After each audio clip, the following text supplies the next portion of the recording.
Right, here we go for Unit 7, Lesson 14. We're looking at multiplying and dividing scientific notation. Okay, so the number one, the directions are evaluate each expression, use scientific notation to express your answer. So we are just going to be finding what the product is of these two things. So first we have 1.14 times 10 to the third times 1.9 times 10 to the second. Okay, all we have to do is we're going to multiply the two coefficients together. So I have to do 1.14 times 1.9. And remember, for decimals, when you're multiplying, you do not need to line the decimals up. Adding and subtracting, you do. Okay, we can multiply these things. So we have 9 times 4 is 36, carry the 3. Okay, 9 times 1 is 9, plus 3 is 12, carry the 1. And 9 times 1 is 9, plus that 1 is 10. Okay, don't forget your placeholder. 1 times 4 is 4. 1 times 1 is 1. 1 times 1 is 1. We're going to add all these things up. I'm just going to put the answer to that over there. So it is 6, 6, 1, 1. Okay, I know that there's going to be 3 total decimal places. Okay, there's 2 here and another here, so that's 3. So 1, 2, 3. So 1.166. I'm happy to see that because that is scientific notation. It is more than 1 but less than 10.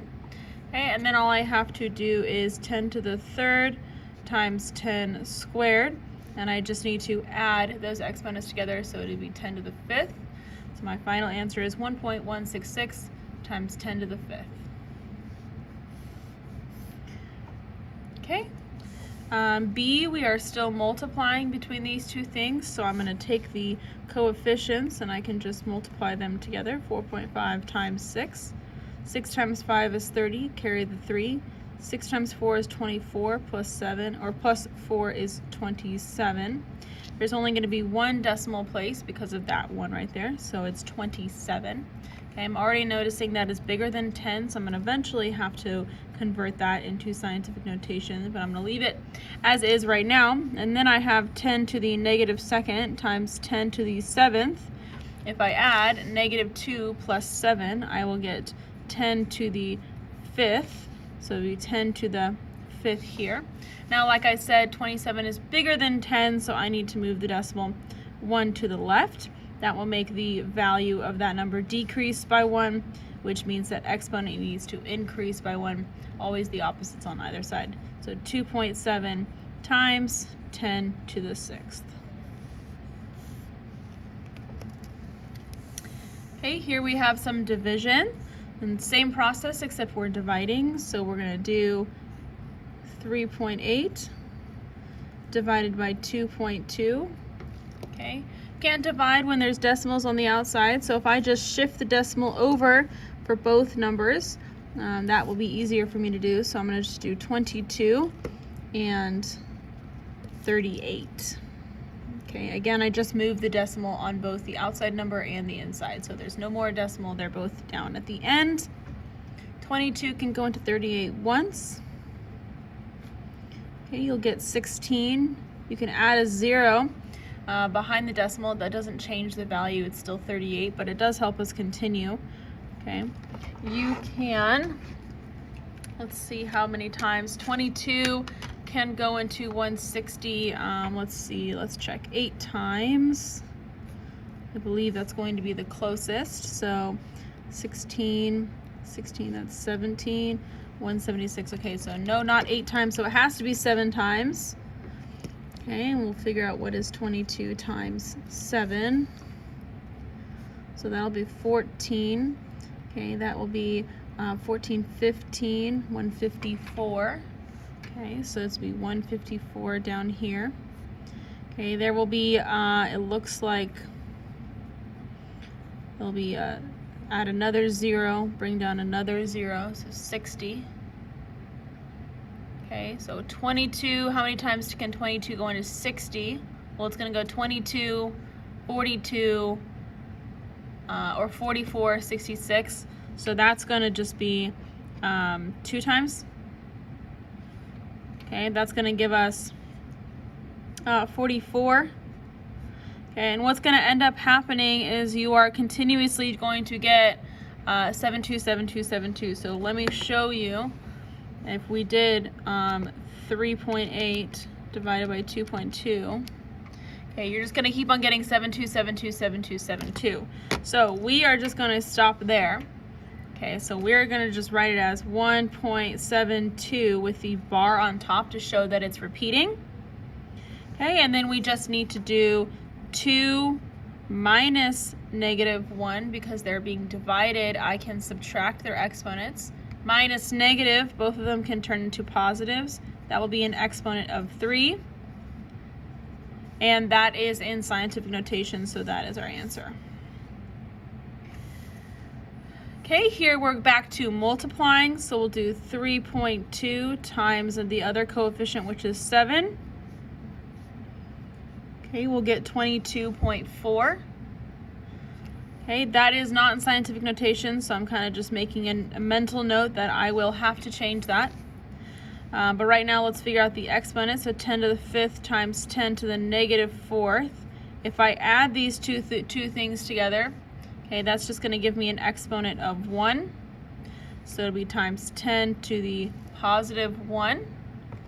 Again, I need to move this decimal so that that number is between 1 and 10. That value is going to decrease, which means that exponent is going to increase. So the final answer is 2.24 times 10 squared. Okay, E we have, I'm just going to erase our work so I can see. Okay, so 5 divided by 2.24. So let's do up here 5. 2.24 on the outside. I can't have decimals on the outside of a division problem. So I'm going to make that 224, which means I'll also need to move the decimal here twice. So if I moved it here twice, I also need to move it here twice as well. Okay, so 224, I believe that can go into 500 twice. Let me just check. That will be 8, 4, 4. Yep, 448. Okay, I can do some subtraction. I'll have to carry quite a few ones here. So I'll do 2 and then 5, so 52. Okay, bring down an extra 0, 520. Okay, let's see. That can go only twice again. So then we get 448. Okay, carry some ones here. So 2, 2. Okay, so I'm noticing I'm going to keep on getting 220. Okay. So if I'm going to keep on getting 220, I'm going to probably have to keep going. This doesn't even go into 2.24, or sorry, 224. Okay, so that would be just like a 0. I'd have to add another 0. And I would have to go into a 9. Okay, so at this point, this is quite a bit of work. We're never going to get this complicated onto a test. So I'm just going to stop at 2.209. Okay, so I have 2.209.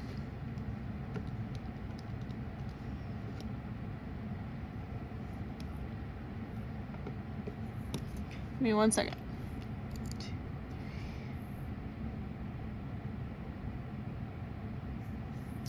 I'm just checking my math here. So 2.2. So I did it on a calculator. Something must have gone wrong. So it's supposed to be 2.23. So we'll just call it 2.2. That is a bit more difficult than it needs to be. Okay, we're just going to call it 2.2. Okay, 2.2, and then you subtract, so 6 minus -1. When you have minus negative, it's always plus. Okay, so it's times 10 to the 7th power. Sorry that was so complicated. Okay, homework. This homework is going to be much harder than the test. I anticipate there won't be any problems that will go past 2 decimals on the test. Okay, this is going to be division, so we're going to do what's 2.1 divided by 4. Okay, so here we go. So 2.1 divided by 4. Okay, because there's no decimal on the outside, we can just keep it that way. 4 doesn't go into 2, but it does go into 21 5 times. Okay, that will give us a remainder of 1. Bring down the 0. That goes in twice. Okay, and then we're just going to keep on, and that goes in 5 times. So we got 0.525. I'm just going to use the calculator to check my answer, and we are right. So right now our coefficient is 0.525. I know that that's not scientific notation, so I'm just making a mental note. I'll have to change that. Now these exponents I'm going to subtract because we're doing division. So 10 to the negative first minus negative 3. Richardson, please come to the Rayburn office. Antonio Richardson, please come to the Rayburn office. Sorry about that. Minus negative, you always have plus positive. Negative 1 plus 3 is going to give me an exponent of positive 2. So times 10 to the positive 2. This is not scientific notation, so I'm going to move the decimal, which will increase the value of that number from 0.5 to 5.2, which means I need to decrease the exponent. They're always opposites. So 5.25 times 10 to the first. Okay. And we're going back to exponents a little bit. Sorry. Alana Barron and Chloe Ferris, please come to the Rayburn office. Alana Barron and Chloe Ferris, please come to the Rayburn office. I guess that's the downside of recording during lunch. All right, when it's power raised to a power, you multiply the exponents. So 3 times 4, we keep the base, and now it's 12. Okay, same thing here. Keep the base, and we're just going to multiply 8 times 2. That gives me a new exponent of 16. Okay, same thing here. Keep the base, and we're going to multiply the exponents. That gives me a power of negative 30, and I'm going to change that into 1 over 7 to the positive 30th. You could answer either way. It did not tell you they needed to be a positive exponent, but just as a reminder, negative exponents do make fractions. Okay, number 3, a company is designing a computer chip that is 5 times 10 to the negative 9th meters by 7 times 10 to the negative 9th meters. Find the area. Area, you're always multiplying the measurements. So we're going to multiply these two numbers. So we're going to do 5 times 10 to the negative 9th times 7 times 10 to the negative 9th. And the best part is those are two numbers we can multiply easily. Okay, so 7 times 5 is 35. And then we can just do 10 to the power of negative 9 times 10 to the power of negative 9. You would add those two exponents. You'll get 10 to the negative 18. And the only thing that we need to do is turn this into scientific notation. So we're going to move the decimal to the left to make it 3.5. That value just decreased, which means that exponent is going to increase. And be very careful because negative 18 increasing is meaning it's going to get closer to 0. So it's going to be 10 to the negative 17th, okay? The further, bigger numbers you have in negatives, the less they are, okay? So getting one higher would be getting closer to 0, so that is negative 17.